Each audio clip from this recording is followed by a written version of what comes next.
أخي المستمع الكريم، هذه المرثية كتب كلماتها أبو عبد الله بدر الدين محمد قعرة،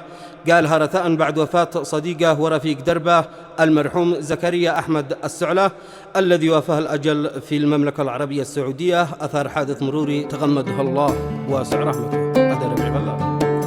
يا رحمن بي يا صمد، عبدك التجا لك وشد،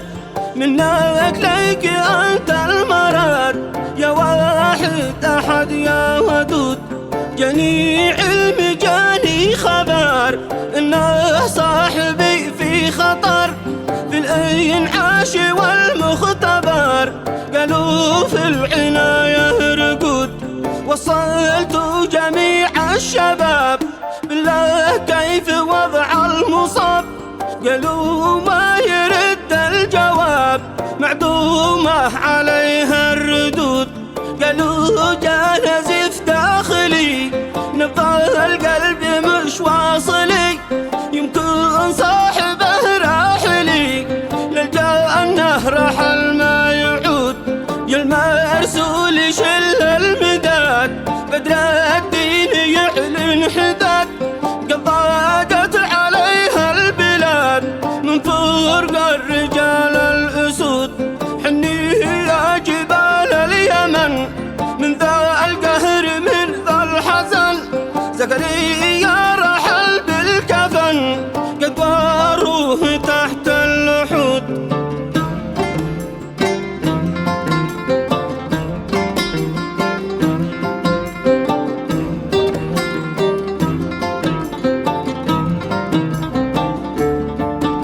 يا دقات قلبي قفي، وانتي يا العيون كفكفي،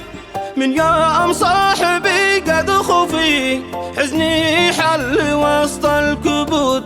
مرحوم يا رفيق الزمان، ذي كان ساعدي والبنان،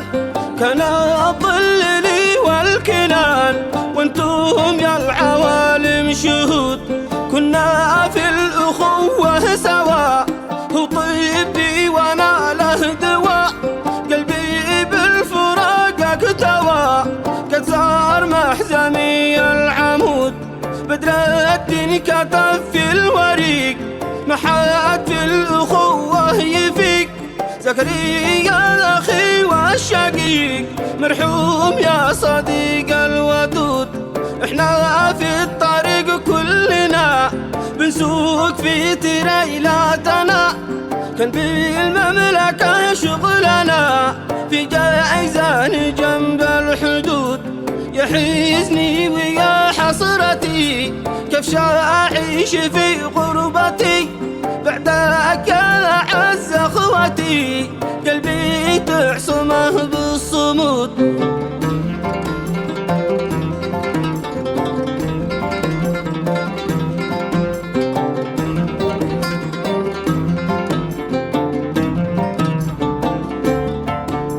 قبني من فقد له أخوه، يا قهري على أمه وأبوه، وأخوانه ومن يعرفوه، ذي كان رزحهم والعمود، يا الله يا من الملك لك، بدر الدين يتوسلك،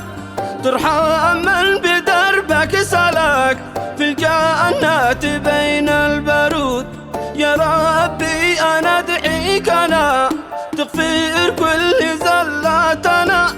وارحم من رحل عننا، رحمة واسعة يا ودود، واختم بالصلاة صلاة، عدى الفرض والنافلة، توصل له صلاة كاملة، شفيع الخلق يوم الوعود.